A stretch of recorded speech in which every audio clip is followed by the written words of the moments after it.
መንግስቲ አገልግሎት ለዓለዋይ ደረጃ ትምህርቲ ንምስፋሕ ከገብሮ ብዝጸንሐ ወፍሪ ዝተመስረተ ኮሌጃት ኣብ ዘቕንያት እዚ ኣብ ምምራቕ ተጸሚዱ መቕናዩ ይፍለጥ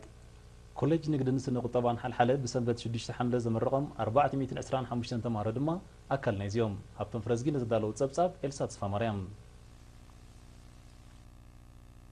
ኣብ ሓልሓለ ተደኪኑ ዝርከብ ኮሌጅ ንግድን ስነ ቁጠባን ብዓውድታት ኣተሓሕዛ ሓሳብ ምሕደራ ዋኒን ፋይናንስ ማርኬቲንግ ህዝባዊ ምሕደራ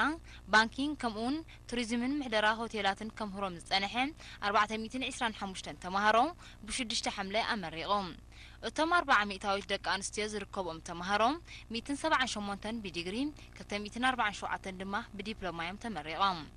ሚኒስተር ንግድን ኢንዱስትሪን አቶ ስቲፋኖስ ሃብቲያብ ዘስምዖ ቃል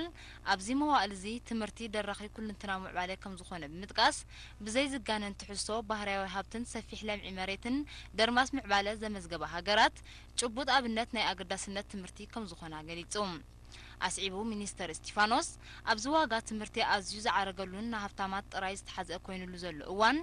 መንግስቲ ኤርትራ ዜጋታቱ ምዑሪን ናጻን ናይ ትምህርቲ ዕድላት ንምርጋጽ ከቢድ ወፍሪ ይገብር ከም ዘሎ ብምብራህ ተመረቕቲ ነዚ ከቢድ ጸጋ ዝፈሶ ዘሎ ወፍሪ ብዝግባእ ተገንዚቦም ኣብ ምድራዕ ሃገራዊ ልምዓታዊ ንጥፈታት ኣበርክቶኦም ከዕዝዙ ትጽቢት ከም ዝግበረሎም ኣዘኻኺሩ ዲን ናይቲ ኮሌጅ ዶክተር ስቲፋኖስ ሃይለማርያም ብወገኑ መንግስቲ ኤርትራ ንኣገዳስነት ትምህርቲ ኣብ ምዕባለ ተገንዚቡ ዝገብሮ ዘሎ ጻዕሪ ሃገርና ምስተን በኣጻብዕ ዝቁጸራ ንዜጋታተን ነጻ ናይ ትምህርቲ ዕድል ዝህባ ሃገራት ክትስራዕ ከም ዝኽኣላ ብምጥቃስ እዚ ድማ መርኣያ ናይቲ ማሕበራዊ ፍትሒን ምንጋስ ዘንቀደ ፖሊሲ ልምዓት ከም ዝኾነ ረድዩ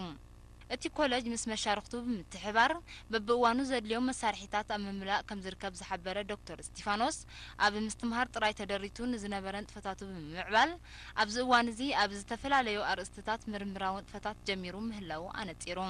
ወኪል ተመረቕቲ ብግዲያ